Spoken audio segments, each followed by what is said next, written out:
The rain hadn't stopped for hours. Waves crashed violently against the cliffs as the van made its way along the narrow, winding road. Thick fog curled around the trees, swallowing the headlights whole. Inside, the 8 members of Stray Kids sat in tense silence. Hyunjin muttered, peering out the fogged-up window. Felix let out a small laugh. "Don't say that, bro, you'll curse it," Changbin asked, arms crossed, eyeing their manager through the rearview mirror. "It was supposed to be a peaceful retreat," Sungmin said. Han added, "But they forgot the part where it's haunted." Everyone turned to look at him. Han shrugged, "I'm just saying what the staff whispered, something about an old curse." Ian blinked slowly. "Young, stop, that's not funny. It's not meant to be funny."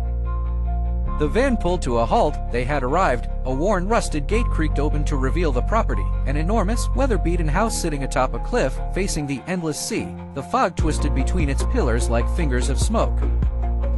Minho stepped out first, his boots crunched on the gravel. "Guys," he called over his shoulder, "there's no reception." Bang Chan sighed, grabbing his duffel bag. "We knew that already. The staff said we'd be cut off for the week." As they walked toward the house, a howl echoed through the air. Long, distant, inhuman. Everyone froze. Han looked at Hyunjin. "You heard that too, right?" Hyunjin's face had gone pale. "That wasn't the wind." The front door groaned open with a sound that resembled a scream. Dust swirled in the entrance hall as the members stepped inside.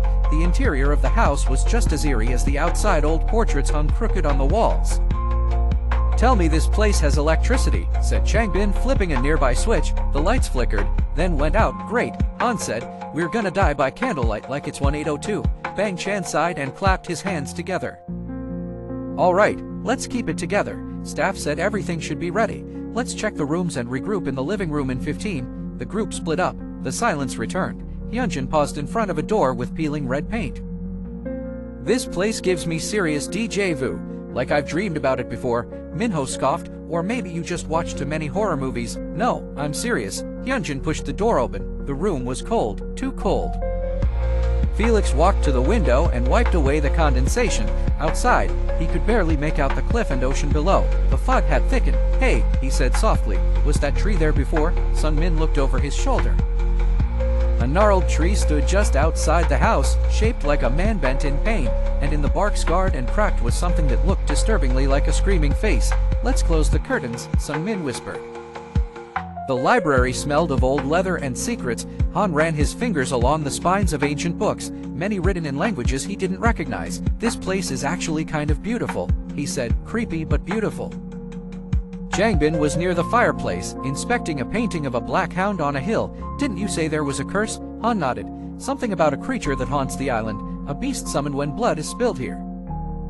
The group reunited around the fireplace. They had managed to light some candles, casting long shadows along the walls. Bang Chan stood. "All right, it's just us in the fog now. No phones, no Wi-Fi, but we'll get through this. It's only for 7 days."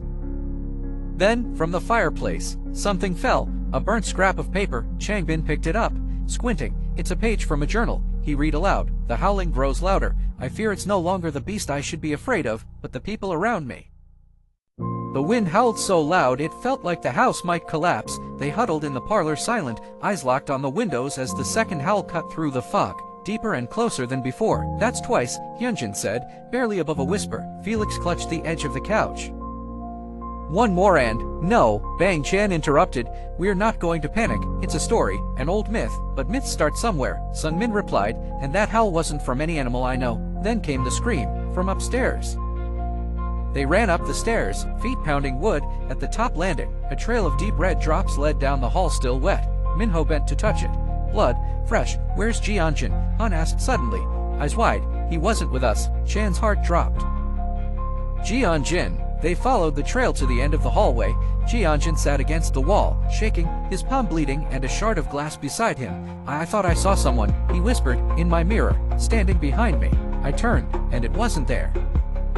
Then the glass exploded. Minho tore off his sleeve to wrap Jianjin's hand.